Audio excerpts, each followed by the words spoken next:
Welcome students. Chapter 2 સંબંધ અને વિધેય relation and function.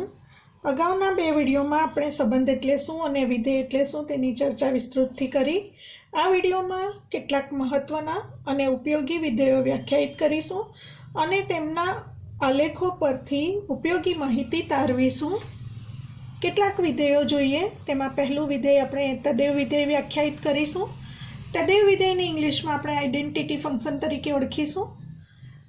F from R to R પ્રત્યેક એક્સ માટે for every x belongs to R માટે F x equal to x એટલે કે 1 મૂકવાથી 1 મળે, 2 મૂકવાથી 2 મળે, એવું four every x belongs two પ્રદેશ આર માટે થાય તો એવા વિધેયને આપણે એવા વાસ્તવિક વિધેયને તદેવ વિધેય તરીકે ઓળખીશું.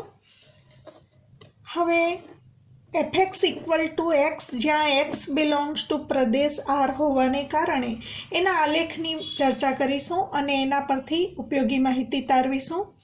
તો એનો આલેખ કયા પ્રકારનો મળશે એ જોઈશું. એક્સને સંગત એક્સ જ મળશે એટલે કે -1 ને સંગત -1, -2 ને સંગત -2, 1 ને સંગત 1, 1.5 ને સંગત 1.5, 2 ને સંગત 2, 2/3 ને સંગત 2/3. તો આલેખની ચર્ચા કરીએ તો 1 ને સંગત 1, 2 ને સંગત 2, 3 ને સંગત 3, 4 ને સંગત 4, -1 ને સંગત -1, -2 ને સંગત -2, -1.5 ને સંગત -1.5 લેતા આપણને આ તદેવ વિધેયનો આલેખ રેખા મળશે. તો અહીં તદેવ વિધેયનો આલેખ ઉગમ બિંદુમાંથી પસાર થતી રેખા મળે છે. હવે એના પ્રદેશની ચર્ચા કરીશું. તદેવ વિધેયનો આલેખ તદેવ વિધેયનો પ્રદેશ આર છે, એનો સહપ્રદેશ આર છે. અને મિત્રો જોયું કે એક્સ મૂકવાથી એક્સ જ આન્સર મળે અને એક્સ જો આરમાં હોય તો જે આન્સર મળે એ બધા જવાબોના ગણને આપણે વિસ્તાર ગણ કહીએ છીએ. તો અહીં વિસ્તાર ગણની વાત કરીએ.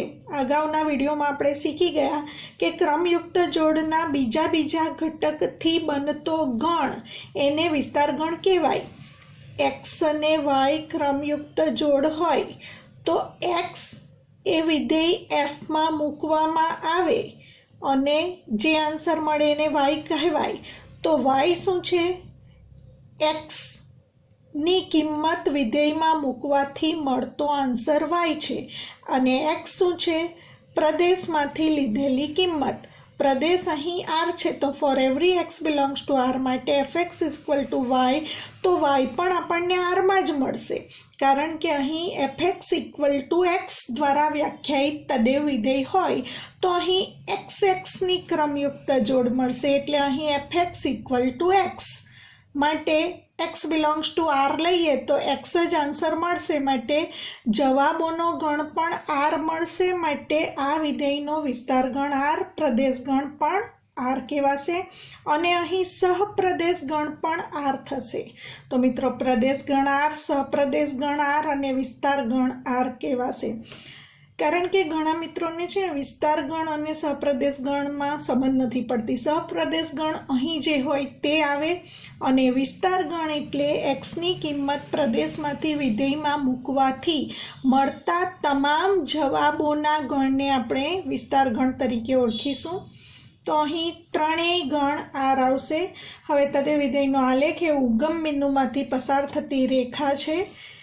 તો બીજું વિધેય વ્યાખ્યાયિત કરીશું આપણે. અચળ વિધેયને અંગ્રેજીમાં આપણે કોન્સ્ટન્ટ ફંક્શન તરીકે ઓળખીશું. F from R to R પ્રત્યેક એક્સ બિલોંગ્સ ટુ આર માટે F x equal to C જ્યાં સી અચળ દ્વારા વ્યાખ્યાયિત વિધેયને અચળ વિધેય કહેવાય.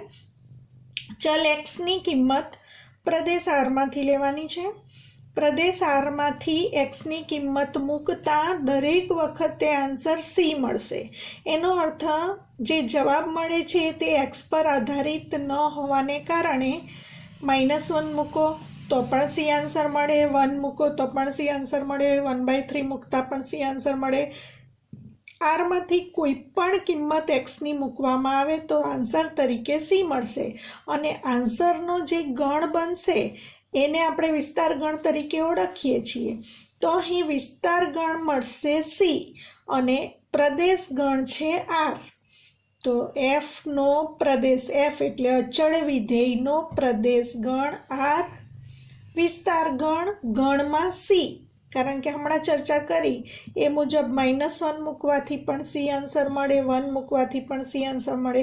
કહેવાનો અર્થ આરમાંથી કોઈ પણ કિંમત મૂકવાથી આપણને આન્સર સી મળશે. માટે જવાબોનો ગણ આપણને ગણમાં સી મળશે, જે વિસ્તાર ગણ કહેવાશે. હવે અચળ વિધેયના આલેખની ચર્ચા કરીએ. તો અચળ વિધેયનો આલેખ આપણને આ પ્રમાણે મળશે. 1 મૂકીશું તો પણ 1 આન્સર મળશે, 2 મૂકીશું તો પણ. ધારો કે કોઈ એક ઉદાહરણ છે આ પ્રમાણે y બરાબર 1. તો અહીં એક્સની કિંમત 1 મૂકવાથી 1 આન્સર મળ્યો. તો આ fx બરાબર 1નો આલેખ છે. એક્સ બરાબર કોઈ પણ કિંમત અહીંથી મૂકીશું તો આન્સર y બરાબર 1 મળશે. 1 ને સંગત 1, 2 ને સંગત 1, 3 ને સંગત 1, 4 ને સંગત 1, -1/2 ને સંગત પણ 1, -2.5 ને સંગત પણ 1. તો આ રેખા જે મળશે એ એક્સ અક્ષને સમાંતર રેખા મળશે. તો fx બરાબર 1ના આલેખ પ્રમાણે fx બરાબર cનો આલેખ હંમેશા એક્સ અક્ષને સમાંતર રેખા મળશે. તો અચળ વિધેયનો આલેખ એક્સ અક્ષને સમાંતર રેખા છે. હવે આ જે c છે, c જો >0 હશે તો આલેખ એક્સ અક્ષની ઉપર તરફ મળશે. c <0 હશે તો આલેખ એક્સ અક્ષને સમાંતર રેખા જ મળશે, પરંતુ એક્સ અક્ષની નીચે તરફ મળશે.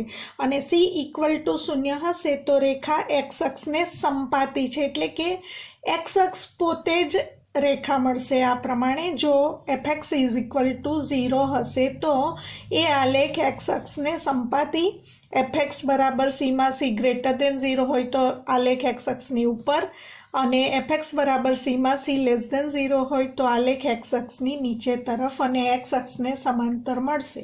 ત્રીજું વિધેય વ્યાખ્યાયિત કરીશું. બહુપદીય વિધેય, પોલિનોમિયલ ફંક્શન. આપણે બહુપદી ચેપ્ટર 9મા ધોરણમાં શીખી ગયા.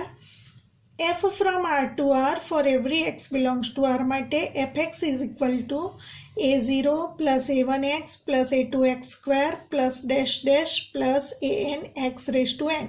તો મિત્રો બહુપદી વિશે શીખી ગયા છો તમે. ધારો કે 1 + x + x², તો આ બહુપદી છે, આ દ્વિઘાત બહુપદી છે. તો અહીં એક્સના ઉતરતા ઘાતમાં અથવા એક્સના ચડતા ઘાતમાં ગોઠવીએ એને બહુપદી કહીશું. તો અહીં બહુપદીય વિધેયમાં પણ એ જ પ્રમાણે a0 plus a1x plus a2x² plus anx⁻n, જ્યાં શરત આવશે x⁻n નો જે સહગુણક છે an, તો ઓછામાં ઓછો એક સહગુણક ≠ 0 હોવો જોઈએ.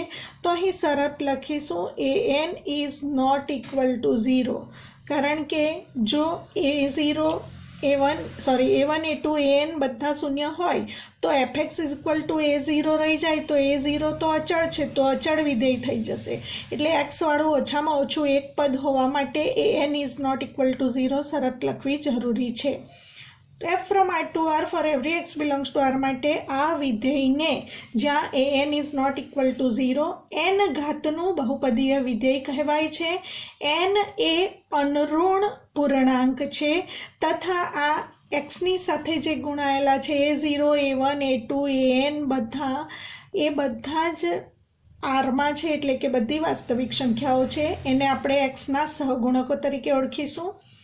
ચોથું વિધેય વ્યાખ્યાયિત કરીશું, સમમેય વિધેય.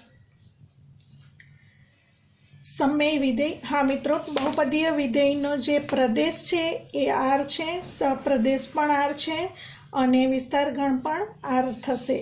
સમમેય વિધેયની વાત કરીશું. સમમેય વિધેયને ઇંગ્લિશમાં રેશનલ ફંક્શન તરીકે ઓળખીશું.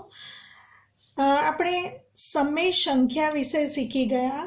p/q, જ્યાં q ≠ 0 સ્વરૂપમાં દર્શાવાતી તમામ સંખ્યાઓને આપણે સમય સંખ્યા તરીકે ઓળખીએ છીએ. એ જ પ્રમાણે સમય વિધેય વ્યાખ્યાયિત કરીશું. gx is not equal to શૂન્ય હોય તેવા પ્રદેશમાં વ્યાખ્યાયિત બહુપદી વિધેય fx અને gx માટે fx અપોન gxને આપણે સમય વિધેય તરીકે ઓળખીશું. જેવી રીતે p by q q is not equal to 0 તેવી રીતે fx અને gx જો વાસ્તવિક વિધેયો હોય તથા gx is not equal to શૂન્ય હોય તો fx અપોન gxને સમય વિધેય કહેવાય જ્યાં gx is not equal to 0. હવે ખૂબ અગત્યના 3 વિધેયો બીજા વ્યાખ્યાયિત કરીશું. માનાંક વિધેય modulus function f from r to r for every x belongs to r માટે fx is equal to mod x થી વ્યાખ્યાયિત થતું વિધેય માનાંક વિધેય કહેવાય છે, જ્યાં fx બરાબર mod x વ્યાખ્યાયિત થશે બે ભાગમાં. mod x is equal to x મળશે જો x is greater than or equal to 0 હોય તો, અને mod x is equal to minus x જો x less than 0 હોય તો. હવે માનાંક વિધેયના આલેખની ચર્ચા કરીશું. એ પહેલાં અહીં સમજી લઈએ કે જો 2 આરમાં તો બધી જ વાસ્તવિક સંખ્યાઓ આવેલી હોય છે. ધારો કે આરની કિંમત હું 2 લઉં છું. 2 ગ્રેટર દેન 0 હોવાને કારણે 2નો માનાંક 2 આવશે. જો આરની કિંમત હું -2 લઉં x તરીકે તો અહીં -2નો માનાંક માટે -2 લેસ દેન 0 હોવાથી આ અહીંથી લઈશું. -2 લેસ દેન 0 માટે -2નો માનાંક માઇનસ ઇન્ટુ -2 માટે +2 મળશે. તો મિત્રો જ્યારે ધન સંખ્યા મૂકીશું ત્યારે તો આન્સર ધન આવશે જ, પરંતુ જ્યારે ઋણ સંખ્યા મૂકીશું ત્યારે પણ આન્સર માઇનસ માઇનસ પ્લસ થઈ જશે, એટલે ધન સંખ્યા જ મળશે. તો અહીં તમામ જવાબો તરીકે આપણને આન્સર ધન મળશે. એટલે કે એક્સની કિંમત પ્રદેશમાંથી કોઈ પણ ધન અથવા ઋણ મૂકવામાં આવે તો એફ વિધેયમાં એક્સ મૂકવાથી જે વાય મળશે એ વાય શું મળશે? ક્યાં તો ધન મળશે, ક્યાં તો શૂન્ય મળશે. જો 0 મૂકીશું તો 0નો માનાંક 0 મળશે. તો એનો મતલબ વાયની કિંમત ધન અથવા શૂન્ય મળશે. અને વાયથી બનતો જે ગણ હોય એને આપણે વિસ્તાર ગણ તરીકે ઓળખીએ છીએ. તો પહેલાં આપણે વિસ્તાર ગણની ચર્ચા કરી લઈએ. માનાંક વિધેયનો વિસ્તાર ગણ શું મળશે? આન્સર ઋણ સંખ્યા મૂકવાથી પણ આન્સર ધન મળે છે, માટે ધન અથવા શૂન્ય માટે r પ્લસ તરીકે ઓળખીશું. r પ્લસ યોગ ગણમાં 0, r પ્લસ યોગ ગણમાં 0 એવું લખાશે. અથવા તો એને બીજી રીતે અંતરાલની રીતે લખવું હોય તો સંવૃત 0 થી વિવૃત ઇન્ફિનિટી મળશે. આલેખની ચર્ચા કરીએ તો માનાંક વિધેયનો આલેખ y અક્ષ પ્રત્યે સમમિત હોય છે. તો અહીં આલેખની વાત કરીએ તો પ્રથમ વિભાગમાં જે વિધેય વ્યાખ્યાયિત થયું છે ધન કિંમત માટે, એટલે 1ને સંગત 1, 2ને સંગત 2, 3ને સંગત 3. તો અહીં 1ને સંગત 1, 2ને સંગત 2, 0ને સંગત 0, 3ને સંગત 3, 2.5ને સંગત 2.5 કરતાં આ કિરણ મળશે. બીજા વિભાગ તરફ નજર કરીએ તો ઋણ કિંમત મૂકીશું ત્યારે -2ને સંગત માઇનસ ઇન્ટુ -2 એટલે +2, -2ને સંગત +2, -1ને સંગત +1, -1.5ને સંગત +1.5. તો આપણને આ તરફ એક કિરણ મળશે અને આ તરફ એક કિરણ મળશે. માટે આપણે એવું કહી શકીશું કે માનાંક વિધેયનો આલેખ ઉગમ બિંદુમાંથી પસાર થતા બે કિરણોનો યોગ ગણ છે. હવે અહીં પહેલી બાબત તારવેલી છે, માનાંક વિધેયનો આલેખ y અક્ષ પ્રત્યે સમમિત હોય છે. એનો મતલબ શું છે? તો y અક્ષ પ્રત્યે સમમિત વક્રનો અર્થ એવો થાય કે 1થી આ બાજુનું અંતર અને 1થી આ બાજુનું અંતર સરખું છે. કહેવાનો અર્થ 2થી અહીં જે અંતર છે એટલું જ અંતર અહીં છે. એટલે કે અહીં ધારો કે 2ને સંગત 2 છે તો અહીં -2ને સંગત 2 છે. તો આ અંતર સરખું છે એવું આપણે કહી શકીએ. એવું દરેક કિંમત માટે થશે, આ અંતરો સરખા થશે. માટે y અક્ષ પ્રત્યે માનાંક વિધેયનો આલેખ સમમિત હોય છે.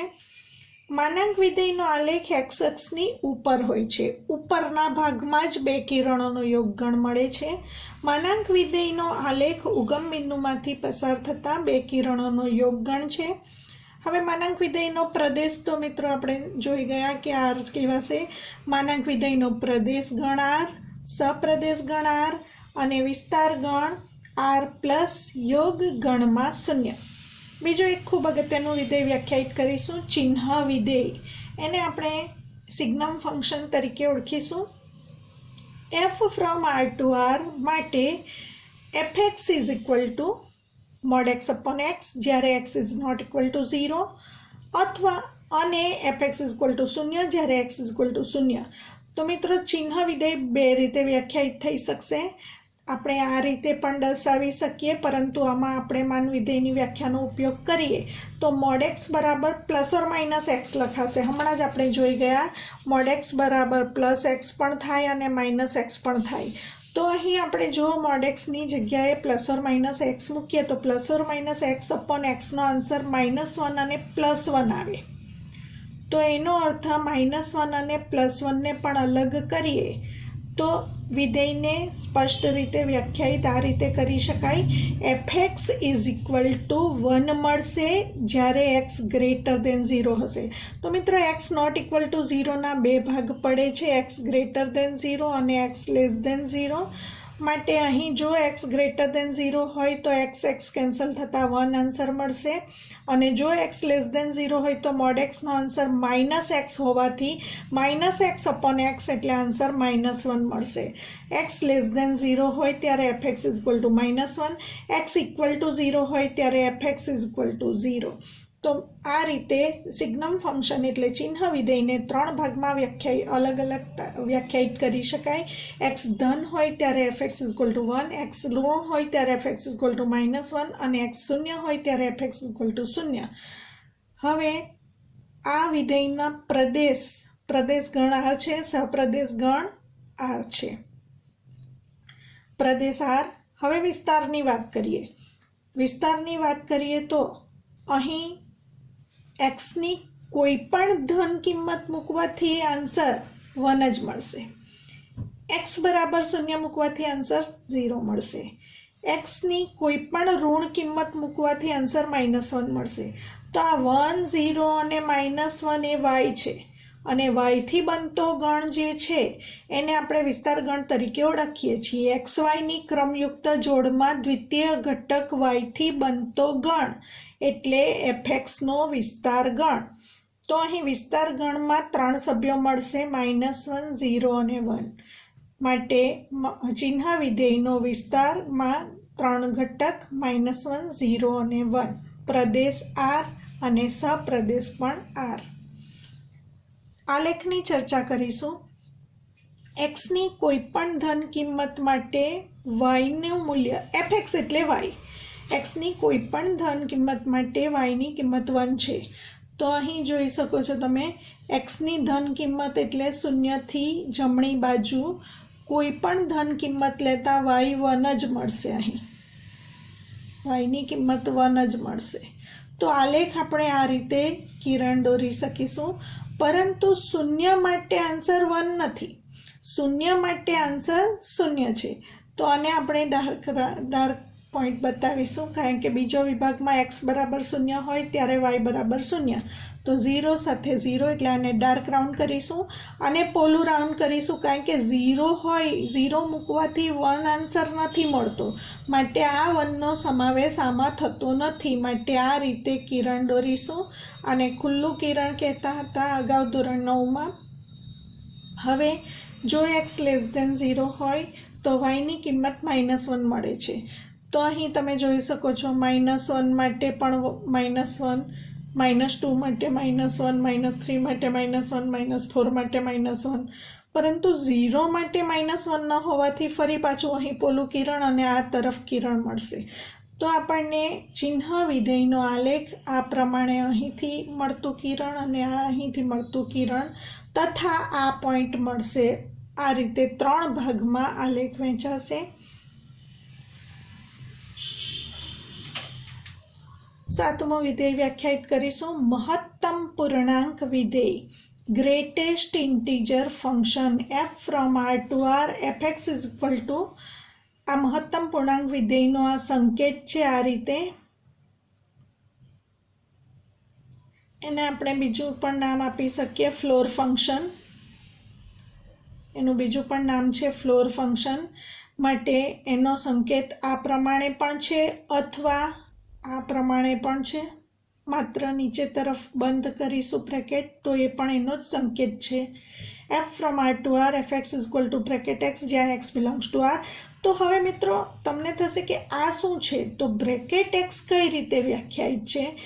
એ x થી નાના અથવા xને સમાન હોય તેવા તમામ પૂર્ણાંકોમાં સૌથી મોટો પૂર્ણાંક. ઉદાહરણ લઈને સમજીએ તો તરત ખ્યાલ આવશે. ધારો કે હું xની કિંમત rમાંથી અપૂર્ણાંક લઉં છું. ધારો કે હું x બરાબર 3.5 લઉં છું. તો મારે બ્રેકેટ 3.5ની કિંમત શોધવી હોય તો બ્રેકેટ 3.5 એ 3.5 થી નાના અથવા 3.5, 3.5 થી નાના અથવા 3.5 હોય તેવા તમામ પૂર્ણાંક. હવે 3.5 થી નાના પૂર્ણાંક લખવાના છે. 3.5 કરતાં નાના પૂર્ણાંકની વાત કરીએ. 3.5 અપૂર્ણાંક છે, એનાથી નાના પૂર્ણાંક એટલે 3, 2, 1, 0, -1 આ તરફના. આ બધા જ પૂર્ણાંકોમાં સૌથી મોટો પૂર્ણાંક એટલે 3. તો 3.5ના બ્રેકેટનો આન્સર આવે 3. એવી જ રીતે 3.576 હોય તો પણ એનો આન્સર 3 જ આવે. કહેવાનો અર્થ 3 અને 4 વચ્ચેની કોઈ પણ અપૂર્ણાંક સંખ્યા માટે એનો બ્રેકેટનો આન્સર 3 મળશે. હવે આ જે પ્રદેશગણ r છે એમાંથી બધી કિંમતોને મૂકવી શક્ય નથી. માટે આના rના આપણે નાના નાના ભાગ પાડી દઈશું. ધારો કે xની કિંમત -2 ને -1ની વચ્ચે, -1 ને 0ની વચ્ચે, 0 ને 1ની વચ્ચે, 1 ને 2ની વચ્ચે, ડેશ ડેશ અને ઉપર પણ ડેશ ડેશ. જો આ રીતે xની કિંમત -2 અને -1ની વચ્ચે હોય પણ અહીં ઇક્વલ ટુ રાખીએ. એક ઉદાહરણ લઈએ. -1 અને -2ની વચ્ચે ધારો કે -1.6નો બ્રેકેટની વાત કરવી છે. તો -1.6 થી નાના અથવા સમાન, -1.6 થી નાના પૂર્ણાંકની વાત કરવાની છે. તો -1.6 અપૂર્ણાંક છે, એનાથી નાના પૂર્ણાંક એટલે -2, -3 બધા આવશે. અને આ બધા પૂર્ણાંકોમાં સૌથી મોટો પૂર્ણાંક આપણને -2 મળશે. તો કહેવાનો અર્થ આ વચ્ચેના કોઈ પણ અપૂર્ણાંક માટે બ્રેકેટ xનો આન્સર આપણને -2 જ મળે. ધારો કે -1.76 લઈશ તો એના બ્રેકેટનો આન્સર પણ -2 જ મળશે. કારણ કે એનાથી નાના તમામ પૂર્ણાંકોમાં પાછો સૌથી મોટો પૂર્ણાંક એટલે -2 આન્સર આવે. તો -2 અને -1 વચ્ચેની તમામ કિંમતો માટે ફ્લોર x પણ બોલી શકાય, બ્રેકેટ x પણ બોલી શકાય, એનો આન્સર -2 મળે. એ જ પ્રમાણે -1 અને 0 વચ્ચેના તમામ x માટે ફ્લોર xની કિંમત -1. કહેવાનો અર્થ આ બાજુ જે કિંમત હોય તે મળશે, -1 મળશે. 0 અને 1 વચ્ચે 0 મળશે. 1 અને 2 વચ્ચે હોય તો ફ્લોર xનો આન્સર અથવા તો બ્રેકેટ xનો આન્સર 1 મળશે. આ રીતે આરની તમામ કિંમતો મૂકવાથી આન્સર આપણને આ રીતે મળશે. તો હવે આન્સર શું મળે છે? -1, -2, -3, -4 ડેશ ડેશ ડેશ ડેશ અને 0, 1, 2, 3, 4 ડેશ ડેશ. એનો અર્થ z ગણ મળે છે. આન્સર તરીકે જે મળે છે તે y છે અને yના સભ્યો બધા દર્શાવે છે કે એ z ગણ છે. માટે અહીં આપણે સ્પષ્ટ કરીશું કે મહત્તમ પૂર્ણાંક ભાગ વિધેયનો વિસ્તાર જે છે તે z છે. હવે મિત્રો આલેખની ચર્ચા કરીશું. આલેખ માટે x અક્ષ અને y અક્ષ પર કિંમતો બતાવ્યા પછી -2 અને -1 વચ્ચેની તમામ કિંમતો, -2 અને -1 વચ્ચેની તમામ કિંમતો માટે ફ્લોરેક્સનો આન્સર -2 છે. તો તમે જોઈ શકો છો -2 અને -1 વચ્ચેની તમામ કિંમતો માટે ફ્લોરેક્સનો આન્સર -2. તો આપણે આ રીતે દર્શાવીશું. આ જે દર્શાવે છે તે એક્સની કિંમત છે આમાં, અને આ જે -2 દર્શાવે છે તે વાય છે. એવી રીતે તમામ કિંમતો માટે -1 અને 0 વચ્ચેની તમામ કિંમતો માટે, -1 અને 0 વચ્ચેની તમામ કિંમતો માટે વાયનો આન્સર -1 છે. તો અહીં જોઈ શકો છો નીચે દર્શાવતા વાયનો આન્સર -1 મળે છે. એ જ પ્રમાણે 0 અને 1 વચ્ચે હોય તો 0, 0 અને 1 વચ્ચે 0 મળશે. 1 અને 2 વચ્ચેની તમામ વાસ્તવિક સંખ્યાઓ માટે બ્રેકેટ એક્સનો આન્સર 1 મળશે. 1 અને 2 વચ્ચેની તમામ વાસ્તવિક કિંમતો માટે ઉપર ચાલીશું, ફ્લોરેક્સનો આન્સર 1 મળશે.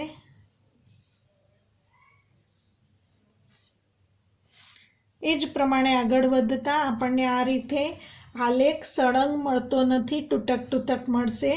તો આપણે યાદ રાખીશું મહત્તમ પૂર્ણાંક ભાગ વિધેયનો આલેખ આ રીતે તૂટક મળે છે અને એનો વિસ્તાર z છે.